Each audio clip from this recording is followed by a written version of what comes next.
para a casinha amarela. Não olhe para a casinha amarela. Para qual casinha você olhou quando eu falei? E se eu te dissesse diferente? Se eu falasse, olhe para a casinha azul, qual você olharia? É por isso que a gente não usa a palavra não quando a gente está educando uma criança. Porque o não faz nenhum sentido para o cérebro. Não sobe aí! Tá, ela faz o que então? Desça daí. Não pegue isso! É para fazer o que então? Solte isso.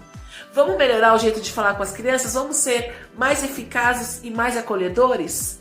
Menos não e mais direção.